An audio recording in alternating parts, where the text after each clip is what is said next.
नमस्कार दोस्तों, आज हम आपको बृहस्पतिवार के दिन बृहस्पति भगवान जी की व्रत कथा सुनाएंगे।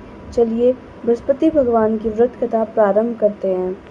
किसी गांव में एक साहूकार रहता था, जिसके घर में धन, वस्त्र और अन्य चीज़ की कमी नहीं थी, परंतु उसकी स्त्री बहुत कृपण थी।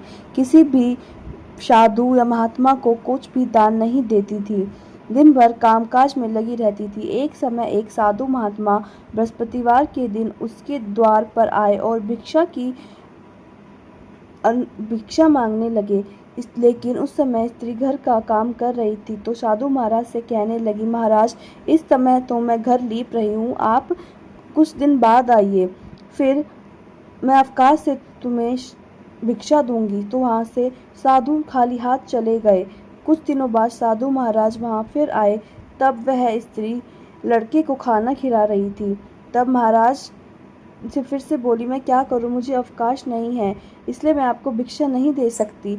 तीसरी बार महात्मा आए तो वह उन्हें इसी प्रकार टालना चाहा, परंतु महात्मा जी कहने लगे, यदि तुमको बिल्कुल ही अवकाश हो जाए तो क्या तुम मुझे भिक्षा दोगी? तब साहूकारनी कहने लगी, हाँ महात्मा जी, यदि ऐसा हो जाए तो आपकी बहुत बड़ी कृपा होगी। साधु महाराज कहने लगे, अच्छा, मैं एक उपाय बताता हूँ।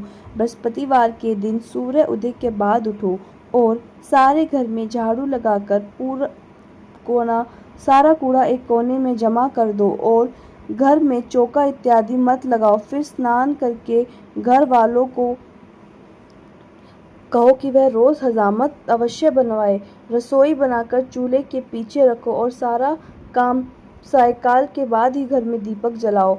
और बृहस्पतिवार के दिन पीले वस्त्र या पीले भोजन का सेवन ना करो। अगर तुम ऐसा करोगी तो तुम्हारे घर में तुम्हें कोई काम नहीं करना पड़ेगा। साहूकारनी ने ऐसा ही किया। बृहस्पतिवार को सूरज चढ़ने के बाद उठी और झाड़ू लगाकर कूड़ा एक कोने में रख दिया और पुरुषों ने हजामत बनवाया, भोजन बनाकर चूल्हे के पीछे रखा। यह सब बृहस्पतिवार को ऐसा ही करती रही। उसके बाद उसके घर में खाने के लिए एक दाना नहीं रहा। थोड़े दिन बाद वह महात्मा फिर से आए और उन्होंने भिक्षा मांगी, परंतु सेठानी ने कहा, महाराज जी, मेरे घर में खाने के लिए अन्न नहीं है, मैं आपको क्या दे सकती हूँ?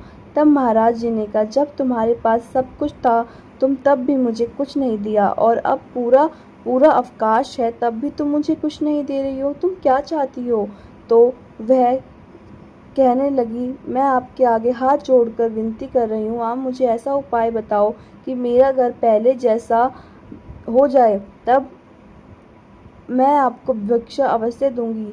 तब महात्मा जी बोले, बृहस्पतिवार को सूर्य उदय से पहले उठ के स्नान आदि करके निवृत्त होकर घर को गोबर से लीपो तथा पुरुषों को हजामत ना बनवाए, दुख को लेन जल रहो और सायंकाल पर ही दीपक जलाओ। अगर तुम यह सब करोगी तो तुम्हारी मनोकामनाएं बृहस्पति जी की कृपा से पूरी होंगी।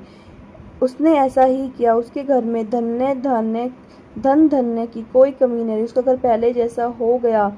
इस प्रकार भगवान बृहस्पति जी की कृपा से उसे अनेक प्रकार के सुख भोग कर सेठानी दीर्घकाल को जीवित रही और बृहस्पति देव की पूजा अर्चना करने लगी। तो दोस्तों, ये थी बृहस्पतिवार की कहानी। अगर आपको यह कहानी अच्छी लगी हो तो वीडियो को लाइक करें, कमेंट बॉक्स में जय बृहस्पति देव जरूर लिखें। धन्यवाद।